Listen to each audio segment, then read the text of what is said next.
1947 में ब्रिटिश भारत के विभाजन के बाद दो स्वतंत्र राष्ट्र भारत और पाकिस्तान अस्तित्व में आए। इस विभाजन ने लाखों लोगों की जिंदगी तबाह कर दी, हजारों की मौतें हुईं और एक ऐसा विवाद जन्मा जो आज भी दोनों देशों के बीच सबसे बड़ा तनाव का कारण बना हुआ है। कश्मीर का मुद्दा इसी विभाजन का सबसे विवादित हिस्सा था। हिंदू और मुस्लिम बहुल इलाकों के आधार पर सीमाओं को तय किया गया, लेकिन कश्मीर के महाराजा हरिवंश सिंह ने भारत से जुड़ने का फैसला किया, जबकि वहां की अधिकतर आबादी मुस्लिम थी। इस फैसले ने दोनों देशों के बीच शत्रुता को जन्म दिया। 1948 में पहला भारत पाक युद्ध हुआ, जिसके बाद कश्मीर को लेकर संयुक्त राष्ट्र की मध्यस्थता और संघर्ष विराम हुआ। 1965 और 1971 के युद्धों ने दोनों देशों के रिश्तों को और जटिल बना दिया।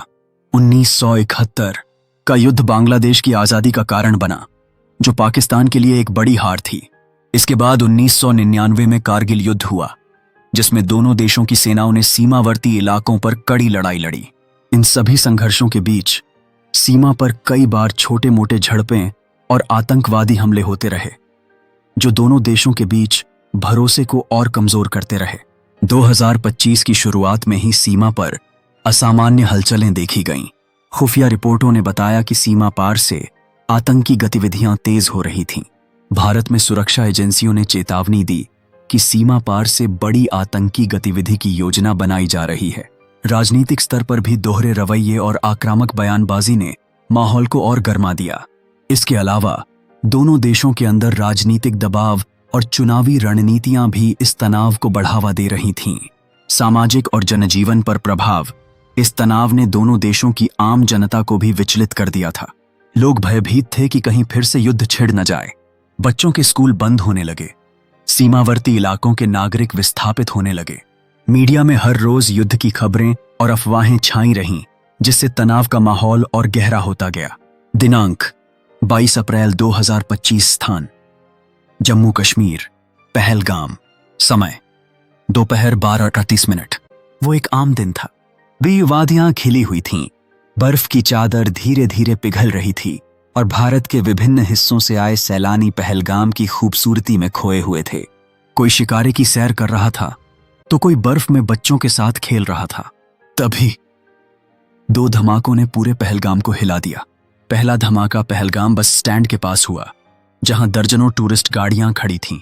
दूसरा धमाका ठीक 2 मिनट बाद लिद्दर नदी के किनारे एक भीड़ भाड़ वाले कैफे के पास। चीखें, खून, भगदड़ और फिर सन्नाटा। मृतकों की संख्या 26, जिनमें 11 महिलाएं, 4 मासूम बच्चे, 7 पुरुष पर्यटक और 4 स्थानीय गाइड शामिल थे। घायलों की संख्या 70 से अधिक। 3 नवविवाहित जोड़े, जिनकी शादी को अभी 1 महीना भी नहीं हुआ था, वहीं खत्म हो गई। एक 8 साल की बच्ची, जिसने अभी जिंदगी का मतलब समझा भी नहीं था, अस्पताल में जिंदगी से जंग हार गई। घटनास्थल पर क्या मिला? एक आईईडी, इम्प्रोवाइज्ड एक्सप्लोसिव डिवाइस के टुकड़े, पाकिस्तानी हथियारों के सिग्नेचर और एक संदिग्ध भगोड़े की सीसीटीवी फुटेज, जो एलओसी के रास्ते भारत में घुसा था। किसने किया हमला? भारतीय सुरक्षा एजेंसियों को जल्द ही यह पक्का शक हुआ कि इस हमले के पीछे जैश-ए-मोहम्मद नाम का आतंकी संगठन है, जो पाकिस्तान से ऑपरेट करता है और जिसे आईएसआई का संरक्षण प्राप्त है। घटना के 3 घंटे के भीतर एनआईए, रॉ और आईबी की टीम पहलगाम पहुंच गई। जम्मू कश्मीर में हाई अलर्ट घोषित। दिल्ली में आपात कैबिनेट मीटिंग। एयरफोर्स को अलर्ट मोड पर रखा गया। देश का माहौल गुस्सा, आक्रोश और एक ही नारा, अब की बार आर पार। सोशल मीडिया पर लाखों लोग सरकार से मांग कर रहे थे, अब बस बहुत हुआ, पाकिस्तान को सबक सिखाओ। राजधानी दिल्ली से लेकर मुंबई, लखनऊ, जयपुर, हर जगह कैंडल मार्च निकाले गए। राजनीतिक हलचल। प्रधानमंत्री ने सीधा संदेश दिया, देश इस दर्द को भूलेगा नहीं, जो इसके पीछे हैं उन्हें छोड़ा नहीं जाएगा। रक्षा मंत्री ने सेना प्रमुखों के साथ लगातार बैठकें शुरू कर दी। गृह मंत्रालय ने सभी राज्यों को सुरक्षा अलर्ट पर रखा। पाकिस्तान से सभी सांस्कृतिक, व्यापारिक और परिवहन संबंध तत्काल प्रभाव से बंद कर दिए गए। यह सिर्फ एक आतंकी हमला नहीं था, यह भारत की सहनशीलता की आखिरी परीक्षा थी। और यही घटना बनी युद्ध के दरवाजे खोलने की पहली सीढ़ी। दिन 22 अप्रैल की रात। स्थान दिल्ली, साउथ ब्लॉक, रक्षा मंत्रालय। समय रात 11:02 बजे। प्रधानमंत्री नरेंद्र मोदी, रक्षा मंत्री, राष्ट्रीय सुरक्षा सलाहकार अजित डोभाल, सेनाध्यक्ष ROW और IB प्रमुख सभी एक ही टेबल पर बैठे थे। सामने बड़ी स्क्रीन पर पहलगाम हमले के लाइव फुटेज, मृतकों की तस्वीरें और खुफिया रिपोर्ट्स थीं। प्रधानमंत्री का पहला वाक्य था, अब सिर्फ शोक नहीं होगा, जवाब होगा, और जवाब ऐसा कि इतिहास में दर्ज हो। 3 घंटे के अंदर आदेश दिए गए। ऑपरेशन गर्जना शुरू। भारतीय सेना के सभी कमांड बटालियनों को LOC के पास भेजने के निर्देश। एयरफोर्स को हाई अलर्ट। नौसेना को अरब सागर में गश्त तेज करने को कहा गया। NISA अजित डोभाल को मिशन कंट्रोल सौंपा गया। पाकिस्तान की हर सैन्य मूवमेंट पर सीधी निगरानी। रॉ को सीमा पार हर आतंकी ठिकाने की रियल टाइम इंटेलिजेंस देने का आदेश। पाकिस्तान को चेतावनी।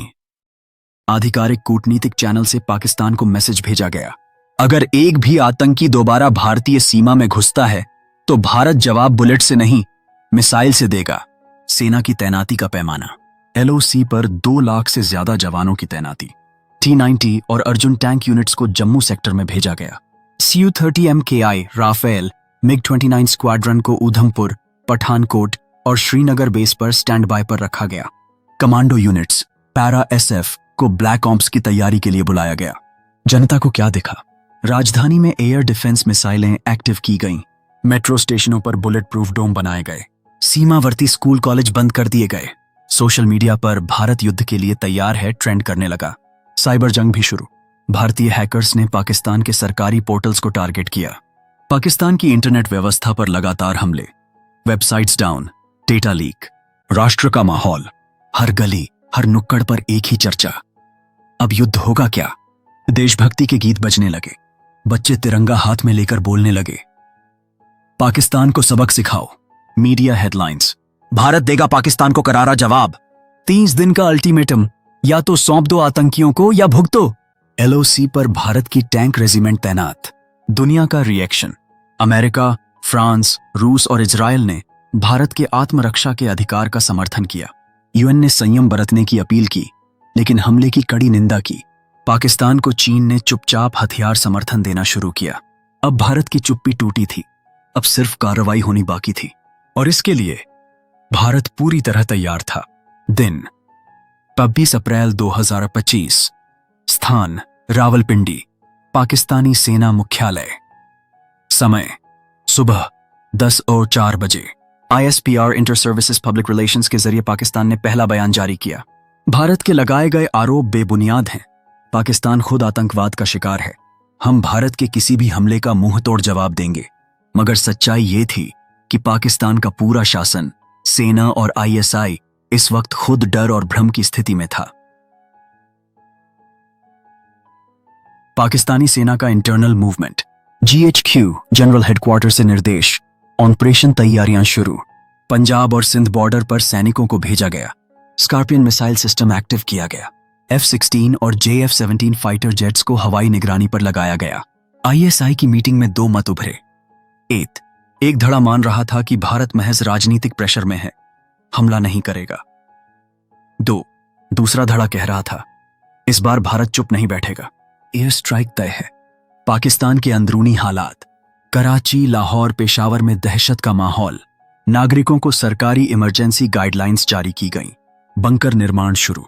सोशल मीडिया पर नार इंडिया वॉर अलर्ट ट्रेंड करने लगा। हजारों लोग अपने बच्चों को गांव भेजने लगे। पाकिस्तानी मीडिया की हेडलाइंस, भारत चाहता है युद्ध, पाकिस्तान नहीं झुकेगा। सेना तैयार, पाक का जवाब होगा पत्थर की तरह कठोर। भारतीय धमकी के बाद हाई अलर्ट जारी। राजनीतिक दबाव। प्रधानमंत्री शहबाज शरीफ और सेना प्रमुख जनरल आसिफ मुनीर में मतभेद सामने आने लगे। ISI चाहता था LOC पर पहले वार करें, लेकिन राजनीतिक वर्ग चाहता था संयम रखें, अमेरिका से मध्यस्थता कराएं।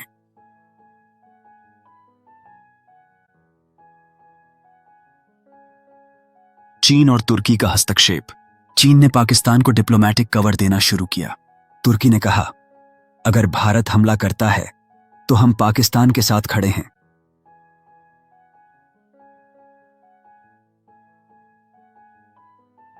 पर्दे के पीछे पाकिस्तान के सैन्य ठिकानों की सुरक्षा 3 गुना बढ़ा दी गई। काहुटा न्यूक्लियर प्लांट की घेराबंदी, सरगोधा एयरबेस से स्ट्रैटेजिक बमर्स की उड़ान, बालाकोट और मीरान शाह जैसे आतंकवादी कैंप्स को अफगान सीमा की ओर शिफ्ट किया जाने लगा। पाकिस्तान को अब अंदेशा हो गया था, भारत इस बार सिर्फ बयान नहीं देगा बल्कि आग बरसाएगा। पुण्य दिन 4 अप्रैल 2025। स्थान न्यूयॉर्क। संयुक्त राष्ट्र सुरक्षा परिषद UNSC। सुरक्षा परिषद में भारत और पाकिस्तान के प्रतिनिधियों के बीच तीखा टकराव हुआ। भारत का पक्ष, हम पर हमला हुआ है, हमारे नागरिक मारे गए हैं, हम अब और बर्दाश्त नहीं करेंगे। पाकिस्तान का जवाब, भारत युद्ध चाहता है, हम आत्मरक्षा करेंगे मगर आक्रामकता का जवाब देंगे। UNSC के सदस्य देश सकते में थे। यह पहला मौका था जब 2 न्यूक्लियर पावर्ड देश खुले युद्ध की कगार पर थे। अमेरिका की भूमिका।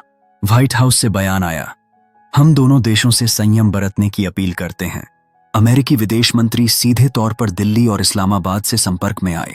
CIA ने भारत और पाकिस्तान की सैन्य मूवमेंट की सैटेलाइट इमेज UN को भेजी, जिसमें साफ दिख रहा था कि दोनों ओर मिसाइल यूनिट्स एक्टिव हो चुकी हैं। चीन की चालें। चीन ने पाकिस्तान के साथ खुलकर खड़े होने का संकेत दिया, लेकिन उसने भारत को भी बैकडोर डिप्लोमेसी से शांति बनाए रखने का अनुरोध किया। चीन चाहता था इस मौके का फायदा उठाकर दक्षिण एशिया में अपनी पकड़ मजबूत करना। रूस की प्रतिक्रिया। रूस ने स्ट्रैटेजिक न्यूट्रल रुख अपनाया, लेकिन उसने भारत को अपने पुराने सहयोगी के रूप में गोपनीय सैन्य सपोर्ट की पेशकश की। रूस के हथियार डीलर ग्रुप्स ने भारत को मिसाइल डिटेक्शन सिस्टम तेजी से भेजना शुरू किया। UN की आपात बैठक। दिन 25 अप्रैल 2025। UN सेक्रेटरी जनरल ने कहा, यदि भारत और पाकिस्तान के बीच युद्ध हुआ तो सिर्फ इन 2 देशों की नहीं बल्कि पूरी दुनिया की शांति खतरे में पड़ जाएगी। युद्ध टालने के लिए एक इमरजेंसी पीस मिशन का प्रस्ताव रखा गया। इजराइल, फ्रांस और जापान की स्थिति। इजराइल ने भारत के आत्मरक्षा के अधिकार का समर्थन किया। फ्रांस ने राजनयिक समाधान की बात की। जापान ने कहा, शांति और विकास के लिए जरूरी है कि दक्षिण एशिया में युद्ध न हो। दुनिया की अर्थव्यवस्था पर असर। ग्लोबल स्टॉक मार्केट गिरने लगे, कच्चे तेल की कीमतें बढ़ने लगीं। भारत पाक बॉर्डर के पास चल रही विदेशी परियोजनाएं रोक दी गईं। विदेशी नागरिकों को भारत पाकिस्तान से निकालने की तैयारी शुरू हो गई। ये स्थान दक्षिण ब्लॉक, नई दिल्ली। दिन 50 अप्रैल 2025। समय रात 8:30 बजे। रक्षा मंत्री, राष्ट्रीय सुरक्षा सलाहकार, थल सेनाध्यक्ष, वायुसेनाध्यक्ष और नौसेनाध्यक्ष सभी लोग प्रधानमंत्री की अगुवाई में ऑपरेशन अग्निपथ की गुप्त बैठक में मौजूद थे। प्लान का मकसद, जवाब ऐसा हो जो सिर्फ पाकिस्तान के आतंक ढांचे को तबाह न करे बल्कि अगली बार हमला करने की हिम्मत भी छीन ले। 3 स्तरों वाला रिस्पॉन्स प्लान। लेयर 1, सीमित एयर स्ट्राइक और स्पेशल फोर्स घुसपैठ। LOC पार कर POK में आतंकी लॉन्च पैड्स पर सर्जिकल स्ट्राइक। इंडियन एयरफोर्स के Su-30 MKI और रफाल जेट्स तैयार रखे गए। गरुड़ और पैरा SF यूनिट्स को हेलीकॉप्टर से सीमा के पास उतारा गया। लक्ष्य, पाकिस्तान को सटीक और तीव्र झटका देना। लेयर 2, इलेक्ट्रॉनिक वॉरफेयर और साइबर अटैक। DRDO और रॉ के स्पेशल यूनिट ने ISI और पाकिस्तानी आर्मी की कम्युनिकेशन लाइंस को इंटरसेप्ट और ब्लॉक करने की योजना बनाई। साइबर ऑपरेशन काली वज्र शुरू किया गया, जिसमें पाकिस्तान के एयर डिफेंस रडार सिस्टम को हैक करने का टास्क दिया गया। ISE के अफसरों की लाइव लोकेशन ट्रैक की जा रही थी। लेयर 3, मिसाइल रेडीनेस और ग्राउंड इन्फिल्ट्रेशन। भारत के परमाणु हथियारों से पहले अग्नि-V और ब्राह्मोस मिसाइलें ऑन स्टैंड बाय रखी गईं। पंजाब, राजस्थान और जम्मू के फॉरवर्ड बेस पर टैंक और इन्फेंट्री की डिप्लॉयमेंट तेज की गई। नॉर्दर्न कमांड को लिमिटेड ग्राउंड एंट्री का ऑर्डर तैयार रखने को कहा गया। ऑपरेशन अग्निपथ का कोड वर्ड 01, जिसका मतलब था या तो सब कुछ शांत या सब कुछ खत्म। प्रधानमंत्री का गुप्त निर्देश, शुरुआत हम करेंगे लेकिन नियंत्रण हमारे हाथ में रहेगा। हमें युद्ध नहीं, स्पष्ट चेतावनी देनी है, और अगर वो न माने तो फिर कोई सीमा नहीं बचेगी। वायुसेना की तैयारी। जोधपुर, पठानकोट, अंबाला, श्रीनगर और हलवारा से राफेल, मिराज और सुखोई उड़ान के लिए तैयार। AWACS विमान आसमान में निगरानी पर। सभी रनवे वॉर रेडी मोड पर ऑपरेशनल। नौसेना की पोजीशनिंग। INS विक्रमादित्य और INS विक्रांत को अरब सागर में तैनात किया गया। समुद्र के रास्ते से कोई हस्तक्षेप न हो, इसकी पूरी निगरानी। सेना का आखिरी अलर्ट, 4 घंटे के लिए तैयार रहो। अग्निपथ शुरू होते ही वापसी की कोई योजना नहीं होगी। तो दोस्तों, आपने देखा कि कैसे एक के बाद एक घटनाएं भारत और पाकिस्तान को युद्ध की उस दहलीज तक ले आईं, जहां से वापस लौटना नामुमकिन सा लगता था। मगर ये तो बस शुरुआत थी, क्योंकि असली खेल तो अब शुरू होने वाला है। क्या था ऑपरेशन अग्निपथ? कैसे भारत ने पहली बार ऐसा जवाब दिया जिससे पूरा पाकिस्तान थर्रा उठा? और क्या यह युद्ध वाकई रुक गया है, या यह सिर्फ एक विराम है, एक बड़े निर्णायक युद्ध से पहले की खामोशी? इन सभी सवालों का जवाब मिलेगा आपको अगले भाग में, जो जल्द ही इस चैनल पर आने वाला है। तो अगर आपने अभी तक चैनल सब्सक्राइब नहीं किया है, सब्सक्राइब करिए, बेल आइकन दबाइए, ताकि जब अगला पार्ट आए तो आप उसे सबसे पहले देख सकें, क्योंकि ये कहानी अब रुकने वाली नहीं है।